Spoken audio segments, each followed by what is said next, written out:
Smith's Sister by Alfred H. Miles. Before I tell you the story about Smith's sister in particular, said Stanislaus Yarrow, I wish to make a few remarks about sisters in general. Sisters are of two kinds, your own and other fellows. There are boys, especially older ones, who consider their own sisters worse than other fellows' sisters. Hear, hear, cried Martin Abbott, who was strongly suspected of having fallen in love with Dr. Odlum's maiden aunt, who was not much more than 40.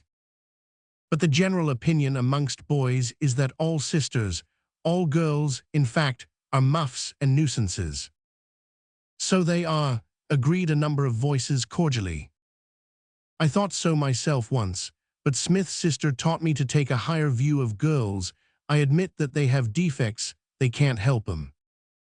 There are times when I doubt if even boys are perfect.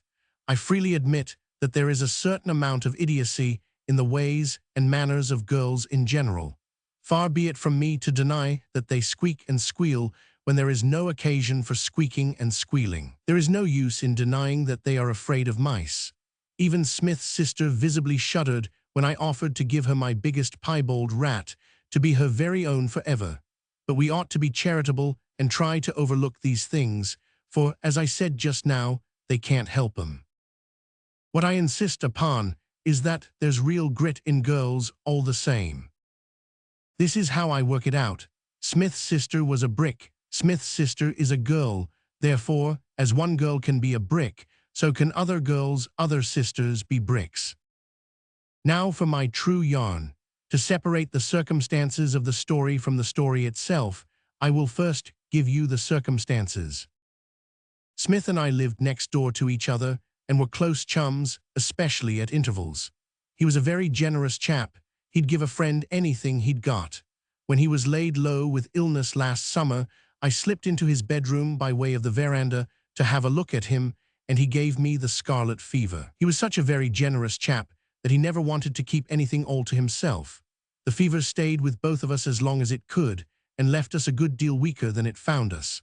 Finding us both in need of a long and thorough change, Smith's father and mine put their heads together and finally decided to send us to North Wales for the rest of the summer and the autumn. The idea was promptly carried out. They didn't, strictly speaking, send us, for they came with us.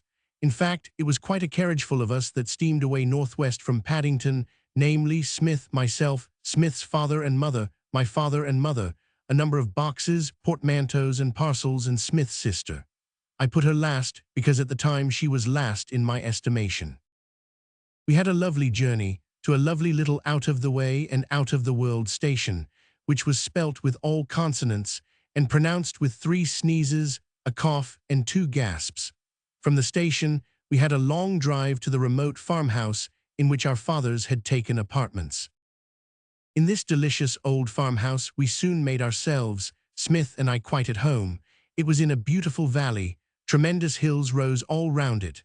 On the very tops of some of the mountains there was snow almost all the year round. Glens and brooks and streams and waterfalls simply abounded.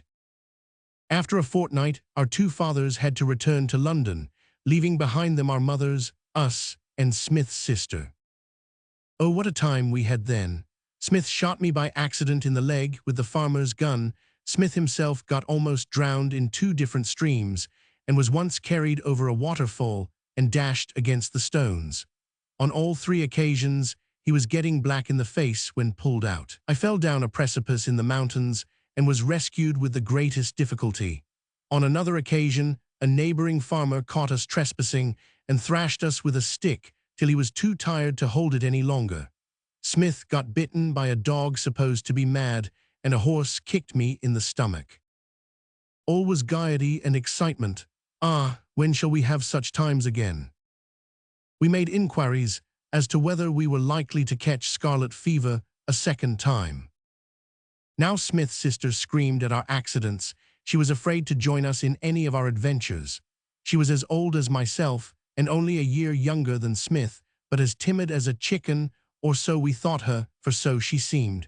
We tried at first to encourage her, to bring her out a little, but it was no good. We just had to leave her to herself. She hasn't pluck enough to come with us, Smith used to say as we set off on our rambles, let her stop at home and play with the fowls. You must understand that we didn't dislike her, we simply despised her. I think contempt is worse than dislike, at all events, it is harder to bear. Week after week passed away, till at length the end of September approached. In a few days, we were to go home again. Now high as all the hills were, there was one that towered above the others. From the very first, Smith and I had been warned not to attempt to scale this monarch of the mountains, whose crown was sometimes visible, sometimes hidden in the clouds. Being warned not to do it, we naturally wanted to do it. We had made, in fact, several tries, but had always been frustrated. Once or twice Mr. Griffiths, the farmer at whose house we were staying, caught us starting and turned us back. Up towards the top of that mountain, he said, on the last occasion, is a place so difficult of access, except by one way, that it is called the Eagle's Home. Lives have been lost there. The hill is dangerous. The clefts are steep and deep. Leave it alone. There are plenty of other hills to climb that are not so dangerous. That reference to the Eagle's Home was more than we could stand. We could make out the very spot he meant. Fancy being up there with the eagles near the sky, fancy birds nesting in the clouds. Yarrow, said Smith firmly, we must do it. Or perish in the attempt, I agreed recklessly, quoting from a book I'd read. What we meant was, of course, that before our visit ended we must climb that hill, at all events as high as the Eagle's Home. Our approaching return to London left us with no time to lose. We had only 4 clear days before us. We'll make the ascent immediately after dinner tomorrow, said Smith. Right you are, replied I. The next day arrived. Dinner was always over soon after 1 at the farmhouse, and by 2 o'clock, having slipped quietly and secretly off, we were beginning our climb up the hillside. For more than an hour we made slow but easy progress, taking a rest every now and then for a minute or two. We must have got up a considerable distance, but neither the mountain top nor the Eagle's Home seemed much nearer. On and up we trudged, walking faster and determined to take no more rests. We noticed how much colder it was and cast uneasy glances at the dipping sun. We met a shepherd going down and stopped him to ask some questions. He told us that there was an easy way and a hard way to reach the Eagle's Home. The easy way was to follow the path worn up the hill to the left. That would take us above the spot. Still following the path as it curved round to the right, we should find a comparatively easy way down to the home of the Eagles, unless we lost the road and tumbled down one of the many steep declivities. Which was the hard way, we asked. With a smile, he pointed straight up the mountainside. It wasn't far that way, he said, only that way would take us farther than we wanted to go. We looked up the frowning, pathless mountain and knew what he meant. We must take the safer and longer way. Not that we're afraid of the other, said Smith. Of course not, I replied. In vain, the shepherd tried to dissuade us from going any further in the failing light. In vain, he told us of the dangers we should run. We thanked him, put him off with some excuse about going a little further, and turned resolutely on up the path he had pointed us to. It was by no means the sort of path we were accustomed to. On and on and on, I don't know how far we went, but the farther we went the more silent we became. Each knew the other knew that he was getting more and more uneasy at every step. Each knew the other wasn't going to be the first to admit that he was funky. It grew so awfully cold. It became so awfully dark. The moon will be up by and by, Smith said. Yes, said I, we shall be all right then. What's this? It was too dark to see it, but we felt it in our faces. We put our hands on our sleeves and felt it there. Snow. We both gave in then and funked it without disguise. We turned to go down to get home.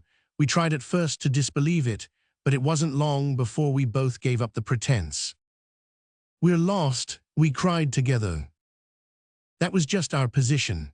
In the cold, dark night, in the midst of a rapidly rising storm and fast-falling snow, we were lost on the wild Welsh mountains.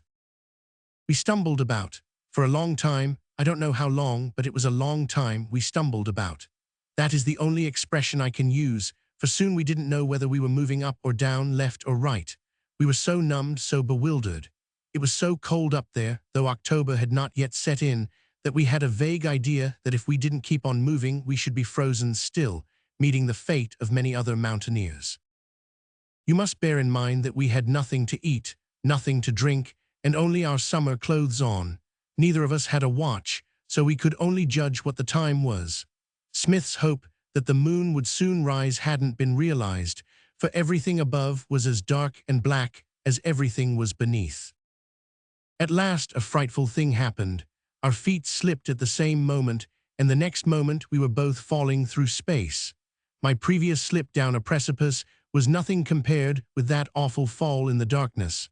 Only one thing saved us. Before we struck the ground, we managed to break the full force of our fall by grasping the roots and branches of some low-growing shrubs and bushes which we felt without seeing. We slipped then less rapidly from hold to hold, until, with a thud, we struck the earth. It seemed more like the earth striking us. Smith gave a loud scream of pain, then all was silent. Smith fainted, I cried. Smith recovered and cried. I left off crying and took his turn at fainting.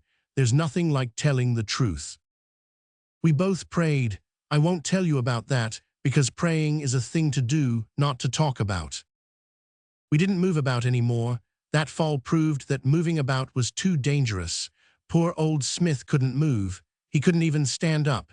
He tried to once and sank down again with a yell. He had sprained his ankle. Please imagine for a moment that this adventure is being played on the stage, and let the curtain fall. Now imagine the curtain raised again. In the meantime, the storm has died down. The winds are not howling now. The snow is not falling. The heavens above us are not so black we can see parts of the mountain that drops from our feet into the deep invisible valley below. We can see enough to make out where we are. We are in the eagle's home. Our ambition has been realized, but in what a way? We reached the spot neither by the pathway nor up the rugged steep. We rolled from the top. We came through the air with the snowflakes. Pretty snowflakes. Smith is hopelessly crippled, and I, the other snowflake, am simply a living collection of bumps and bruises. We must spend the rest of the bleak night strung up on this dizzy height. We must wait till the morning, if we can live through the night. What's that down there, far away down there? A light, a number of lights. They're moving up. They've reached the spot where we met the shepherd who told us of the two ways. They've stopped. Hark, what's that? A shout, a hail, loud and long continued, as though a lot of people are calling together.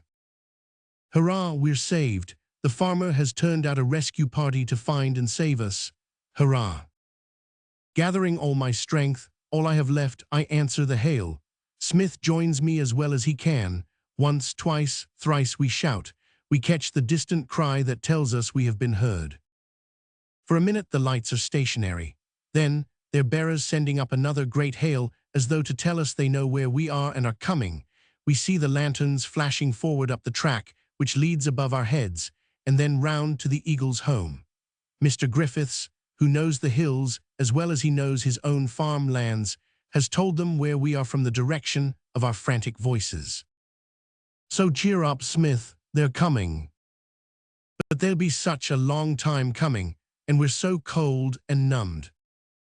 Smith is fainting again. So am I, I'm afraid. You must remember I am knocked about.